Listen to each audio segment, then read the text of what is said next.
Quando eu sento com um jovem, ou sento com uma criança, ou entro numa casa, num barraco e acolho a realidade empobrecida e ela se torna parte de mim, ela me muda, ela muda meus conceitos, ela muda minha visão, ela muda o meu jeito de olhar e de ser. Eu creio que o distanciamento sobre essa realidade torna essa realidade fantasiosa, como se fosse a realidade que produz a violência.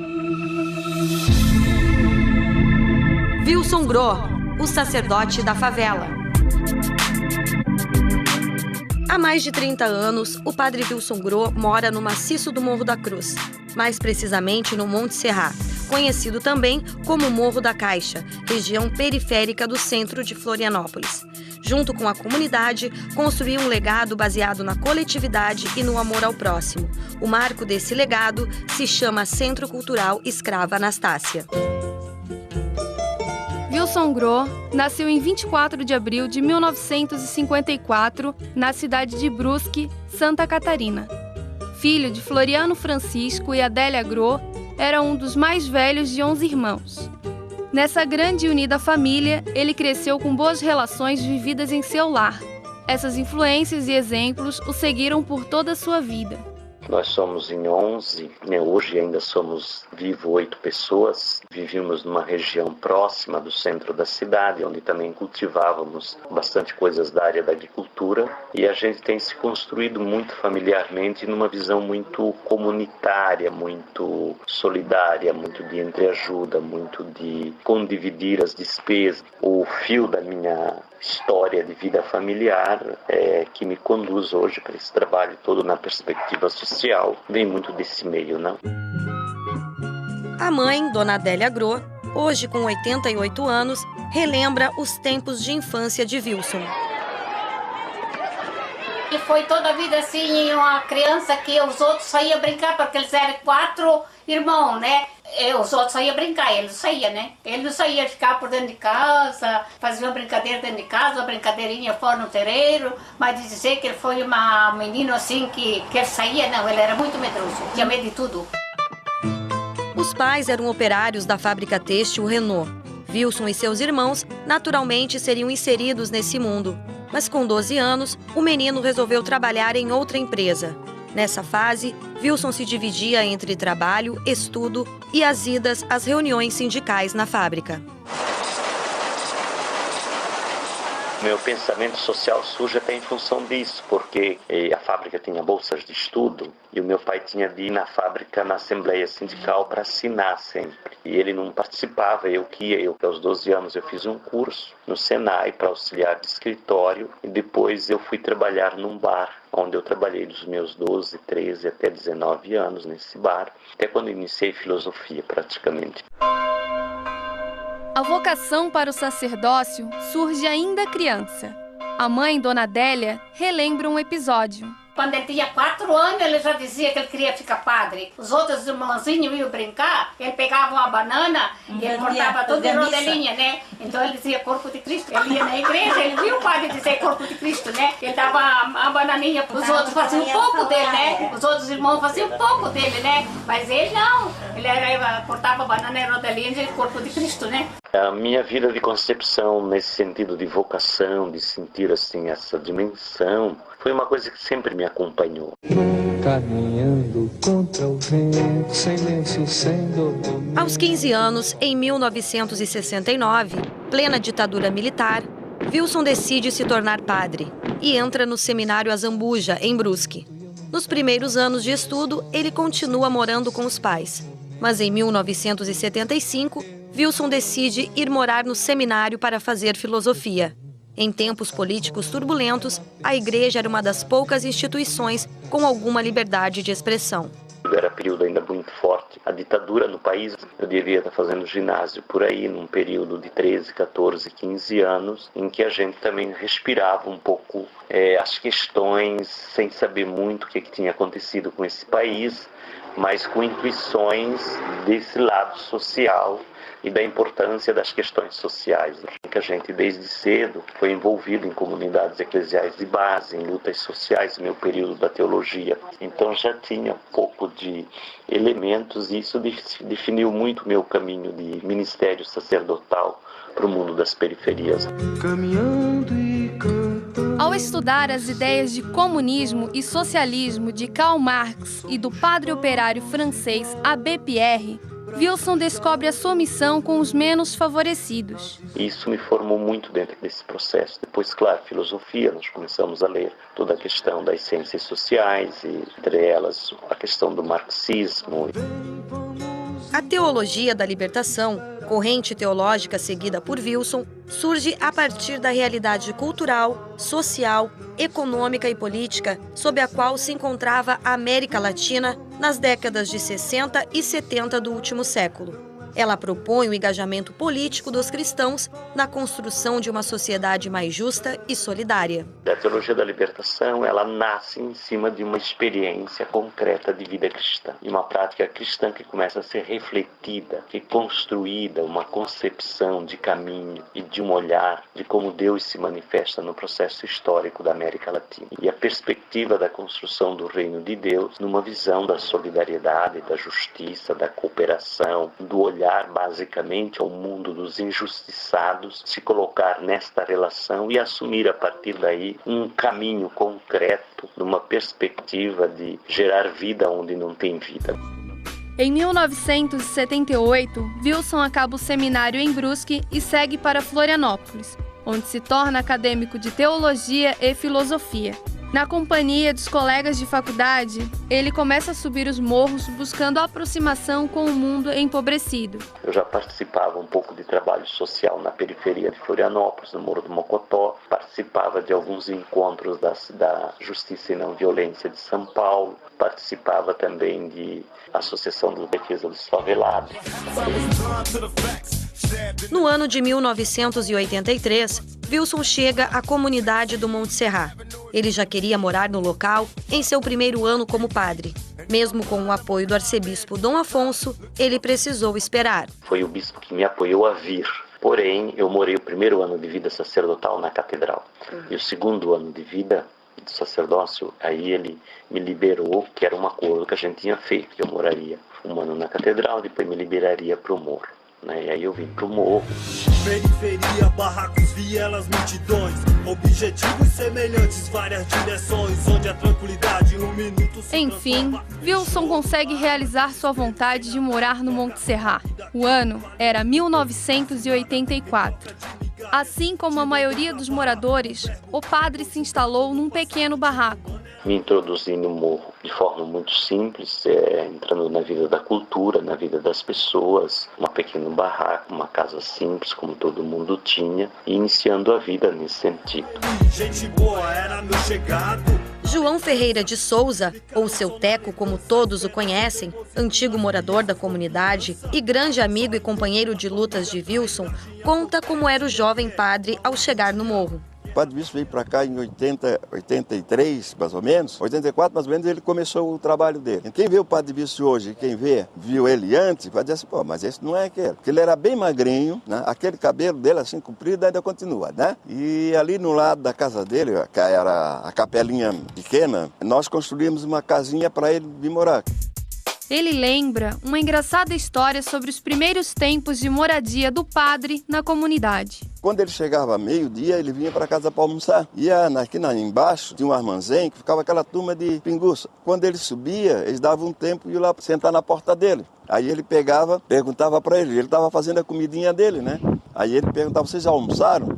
Aí eles diziam, não, nós não almoçamos. Ele pegava a comida dele, passava café e dava comida para eles. Aí falamos ele assim, poxa, esse padre aí, rapaz, ele não engorda, toda a vida é magro, coisa, parece que ele não come. Aí eu peguei e disse, não, pois acontece o seguinte, é que os rapazes vão para lá na hora do almoço, o quê? E disse para ele, olha, a partir de agora, todos os dias tu vais almoçar aqui em casa. Todo brasileiro tem um sonho de um dia ter um carro, casa própria e um pouco de alegria, mas não... Inserido no Monte Serrat, Padre Wilson começa a estreitar os laços com a comunidade, dedicando-se exclusivamente à construção dos movimentos sociais, reivindicando terra, moradia e melhores condições de vida para a população excluída das políticas públicas. Muitos eram os problemas no morro. Era preciso união e organização dos moradores. A gente pode ter duas formas de olhar uma comunidade empobrecida. Um olhar é só demanda, as faltas, as necessidades, a não presença do Estado com políticas públicas. E a outra é olhar também o capital social que tem ali, o capital humano, as pessoas, a sua criatividade, tantas coisas que as pessoas constroem, a sua cooperação, o processo de solidariedade.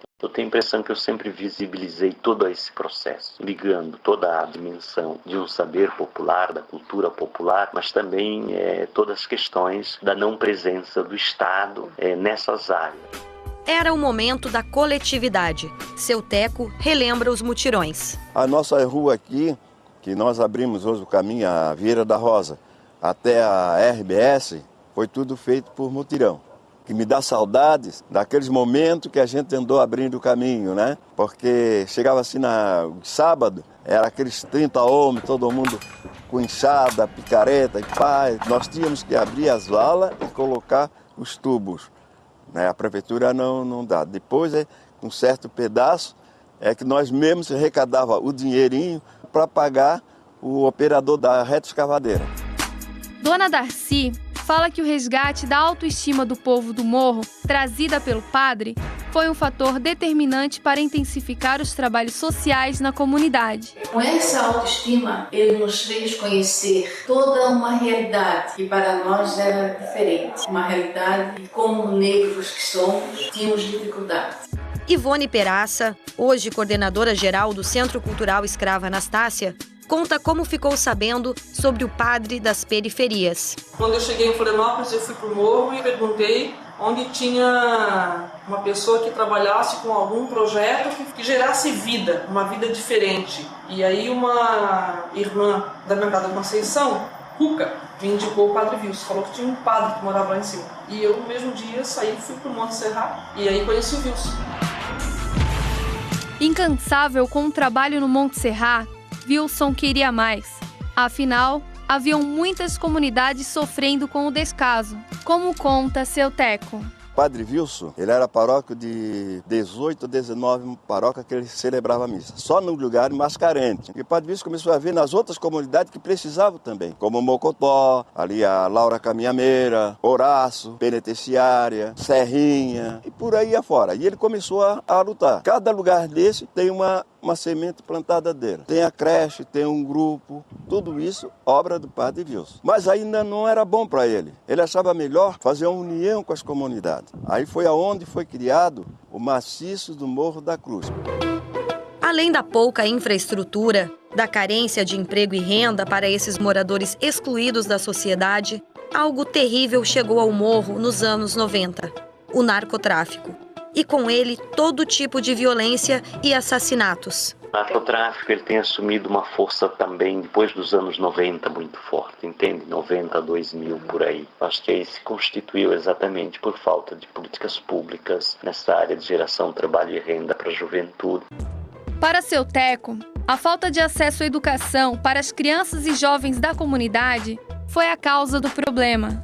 A educação foi uma das brigas que a gente teve com o Instituto de Educação. Eles queriam dar 5 vagas para os morros. Então quer dizer que ia sair cada morro uma criança. Aí começou a vir a droga, o pai não tinha condições de dar o estudo para a criança. Aí é que começou a fortalecer os traficantes. Porque a criança chegava ali, ele dava, na época, dava R$2, R$5. Os pais também pobre, não tinha condições, o filho chegava com dinheiro em casa, dava para comprar, não tinha, então aproveitava e o filho foi se envolvendo. Então esse é que foi o problema. Mas por quê? Eu culpo as nossas autoridades. É como um vírus sem cura e você sabe disto, quem permanece no erro se lança no precipício. Elivelton, de 19 anos, entrou no mundo do crime impulsionado pela raiva.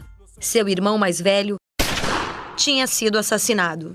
Eu comecei aos 15. Eu fui um moleque muito trabalhador quando eu era mais menor. Eu trabalhava ali em Graxa-Sapato, no centro. E logo em seguida veio um choque de perder meu irmão, que era da vida do crime. E dali pra frente a minha vida mudou, porque quem matou meu irmão tem a mesma idade que eu. E depois onde eu comecei a enxergar esse caminho, né, do crime, né. E quando meu irmão morreu, ele era dono de uma boca, né. Então eu demorei um pouquinho pra cair na real. E daí daqui a pouco tava já envolvido. Comecei a cuidando da boca que era dele, vendendo droga bem ali mesmo. Totalmente envolvido com o crime, ele acabou preso. Fui uma vez, mas não por roubo, só estamos armados. Na época eu já estava de dono da boca e não quis mais da boca, resolvi deixar de lado e comecei a roubar. Com o tempo, veio o arrependimento. Eu me arrependo porque, né, por causa que eu tenho uma mãe que ela é depressiva e o meu irmão, né, morreu por ali, eu tinha um exemplo na minha vista e mesmo assim me joguei ali, quase matei minha mãe quando ela ficou sabendo que eu fui preso, que ela ficou mais ruim ainda. E daí eu me arrependo por isso aí, né? Eu tenho amor à minha mãe, né, apesar do que eu fiz, mas eu gosto da minha mãe e do meu pai. E é por eles que eu mudei, né? Infelizmente, muitos outros jovens seguiram o mesmo caminho de Elivelton. Diego Trípoli, 23 anos. Namorava, traficava, roubava, também já assaltei também. Chegou a ser preso? Já, 2 vezes. Como é que é a vida lá na cadeia? Não cheguei aí em cana assim em cadeia porque eu era de menor, né? Mas já frequentei o 6º ali, que é quase como se fosse uma cadeia também, né? Mas não é cadeia mesmo. João Marcos dos Reis, 18 anos. Já fui preso e, graças a Deus, tive um caminho bom, né? Eu consegui achar o Centro Cultural e me deu a oportunidade de hoje em dia estar trabalhando, que é o que eu mais gosto, surfar e poder fazer manutenção de prancha. As mortes causadas pelo narcotráfico e por guerras entre gangues rivais se tornaram comuns na comunidade. Em 2002, Padre Wilson realizou 80 funerais de jovens mortos violentamente pelo tráfico. Toda morte violenta foram sempre mortes que me marcaram muito, porque mortes violentas e mortes antes do tempo sempre nos remete a um sistema construído, injusto, opressor, que não dá condição de possibilidade de vida e que as vidas são destruídas em função desse modo de produção capitalista.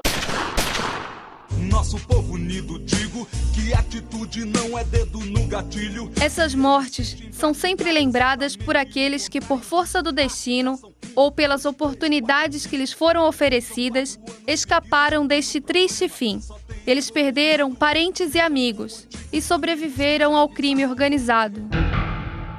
Ciro José Hugen, 26 anos. Tem muitos ainda que ainda continuam. E a maioria já morreu também. Não tem muito mais não. A maioria morreu e o que não morreu saiu. João Marcos dos Reis perdeu um primo. Eu moro no Chico Mendes e já perdi vários amigos até, inclusive meu primo também. Morreu pela essa vida maldita aí que é a vida do crime. O questionamento é: o crime compensa? Ciro tem uma resposta. Naquele momento sim, né? Isso não é ilusão do cara, né? O cara pensa que é bom ter dinheiro, ter droga pra usar, ter várias gatas, mas não, isso aí não quer dizer tudo, né? O sossego, a família do cara tá tranquila, a mãe, o pai. As marcas das tragédias não se apagarão da memória do Padre Wilson, que luta pela vida. Eu diria que todas as mortes me marcaram. Todas as mortes violentas sempre foram mortes que me questionaram, me provocaram, mas não me paralisaram frente à necessidade de gerar movimento para um processo de gerar oportunidades. Acuados com o movimento da comunidade contra as drogas, os traficantes começaram as ameaças. Seu Teco relata. A gente foi ameaçado, eu fui ameaçado. Fui muito marcado, pessoa marcada, eu, Padre Wilson, Dona Daci, e outros mais também, né? Minha casa eles danificaram, quebraram telhado, quebraram porta, pincharam a minha parede, que me matar e tal. Mas eu disse, não, quando Deus me chamar eu vou, né? Diante de tanta violência, um pedido de socorro. As mulheres, mães, esposas, avós e líderes comunitárias precisavam defender sua comunidade. Então, em 1994, é fundada a ONG Centro Cultural Escrava Anastácia. A instituição foi registrada formalmente em 1996. Primeiros tempos, a gente trabalhou muito em cima das questões muito vitais, que era a questão sem teto, a questão urbanização, a questão das necessidades prementes. E a partir daí foram nascendo toda a questão da importância de criar núcleos de formação interno, de organização, que pudesse levar para frente esses processos. O Centro Cultural, ele surge até pelo grupo de mulheres que se envolviam na época nesse processo todo e começaram também a demarcar um pouco uma luta para que as crianças não fossem ao narcotráfico, os jovens não fossem assassinados.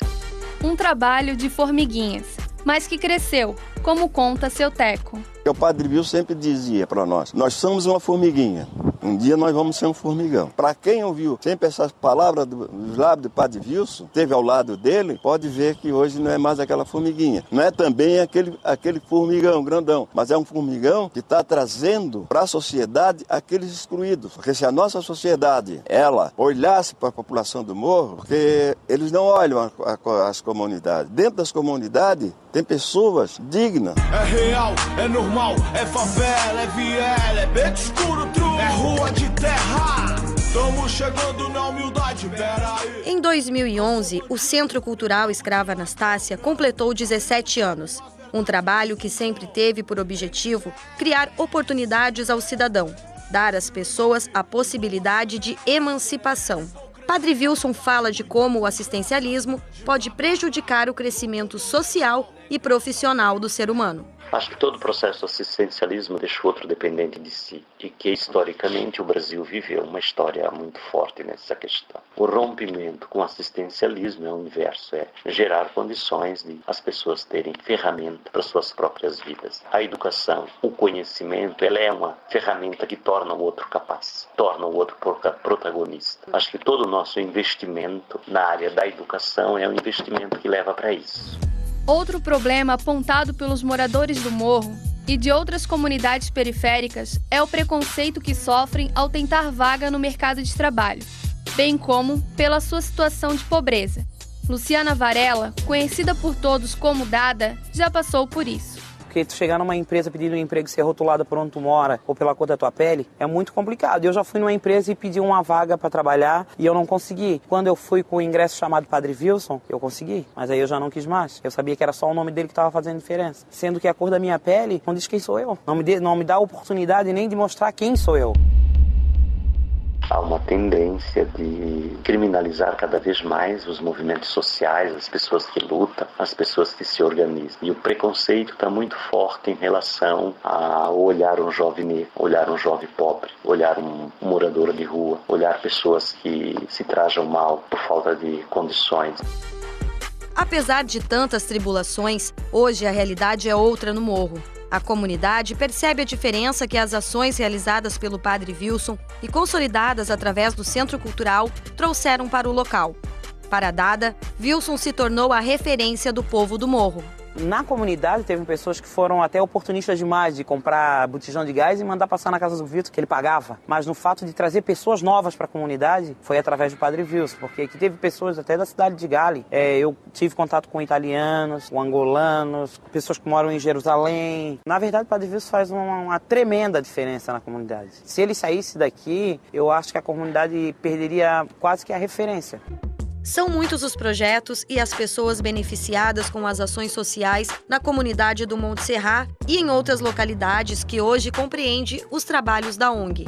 Educação, esporte, capacitação profissional, inserção no mercado de trabalho e na faculdade. Eu acho que deveríamos pensar a educação relacionada com a questão cultura, relacionada com a questão também de mercado de trabalho. A escola deveria ser espaços laboratoriais, talvez de tempo integral, onde a criança pudesse ficar numa parte da manhã estudando, a outra parte com jogos, com divertimento. Então, todo esse processo é o grande caminho em termos de perspectiva de futuro. Luciana Varela, moradora do Monte Serrat, hoje funcionária do Centro Cultural Escrava Anastácia, fala das estatísticas de recuperação dos jovens que participam dos projetos. De 100%, eu acho que uns 85% se estabelecem legal no mercado de trabalho e voltam a estudo até fazer faculdade, porque nós temos agência de inserção, que também dá um suporte legal para a turma, tanto para nós articuladores, para as pessoas da comunidade, para quem não é da comunidade e tem baixa renda, e para os jovens dos projetos. Acreditar no potencial, dar oportunidades, incluir. Com esses conceitos colocados em prática, muitos jovens foram favorecidos pelos ideais de amor, fraternidade e união promovidos pelo Padre Wilson Gro em seus projetos. Os jovens Ciro Hugen, Diego Trípoli e Diogo Matilde são exemplos de que é possível resgatar um ser humano do mundo dos excluídos. Aprendi várias coisas, aprendi a surfar, aprendi a fazer pranchas, posso dizer que tem uma profissão. Pretendo fazer a faculdade de Educação Física, se formar de repente, né? Vamos ver daqui para frente, né? E perspectiva né? De uma vida melhor, né? Que de antigamente não tava com nada, né? Agora é isso aí mesmo, cara. Tá em busca de um novo objetivo, né? Foi bem legal, gostei bastante. No começo até não foi tanto, porque o mais fácil estava na rua, né? Daí depois que começou, que eu vi mesmo que era isso dali que eu queria, comecei a me dedicar bastante. Diante de tantas batalhas pelo bem comum, o Padre Wilson é admirado por todos que o conhecem e convivem com ele. Ivone Peraça, coordenadora geral do Centro Cultural Escrava Anastácia. O que me chamou a atenção e que continua até hoje é essa persistência que o Wilson tem de, como vida, de ter um olhar mais voltado para a população periférica, para a população marginalizada. Isso é o que eu admiro. Adriana Boom, coordenadora da Casa de Acolhimento Darcy Vitória de Brito. Depois que eu comecei a trabalhar com o Padre Wilson e vi o desprendimento dele com o material, a preocupação que ele tem todo dia com as pessoas, com essas famílias, com essas crianças, para mim, trabalhar com o Padre Wilson é um presente de Deus. Assim, eu aprendo todos os dias com ele, eu aprendo quando ele tá bravo, eu aprendo quando ele entra rindo. Eu acho ele assim 10. Eu não conheci ninguém até agora como ele. Dona Darcy Vitória de Brito. Sobre o Padre Wilson Grow, dessa pessoa que tem uma especialidade de conhecer o humano. O conhecer o humano do Padre Wilson é na sua simplicidade, na sua dignidade, no seu amor ao próximo. João Ferreira de Souza, seu teco. Falar em Padre Wilson é falar, não sei, ele se doa da vida dele. É um homem ocupado com todo, não só com ele. Ele se preocupa mais com os outros. Luciana Varela, articuladora do projeto Procurando Caminho. Ele é totalmente entregue para a comunidade. Eu nunca vi e nunca ouvi ele dizer não para ninguém, desde o que ele tem para comer dentro de casa, até o que ele não tem possa conseguir com alguém. Em meio à guerra, o ódio e a ganância, ainda está viva aquela chama de esperança. Olhando o conjunto do país, acho que a gente tem muitas coisas que mudaram já. E tantas outras coisas que têm de serem mudadas. Agora, do ponto de vista da nossa vida e do sentido que a vida tem, e da importância da luta da vida, nós temos de todo dia buscar razões para viver. E a grande razão para viver é querer construir um país melhor, um mundo melhor. E queremos, sem dúvida, dedicar a vida no conjunto desse trabalho. Wilson Grow, o sacerdote da favela.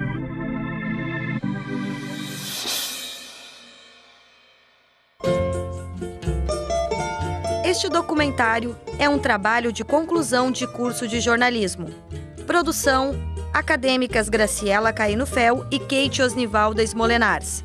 Orientação: professor doutor Ricardo Leandro de Medeiros. Locução do programa: Graciela Fel e Kate Smolenars. Edição e sonoplastia: Márcio Goebel. Faculdade Estácio de Sá de Santa Catarina, segundo semestre de 2011.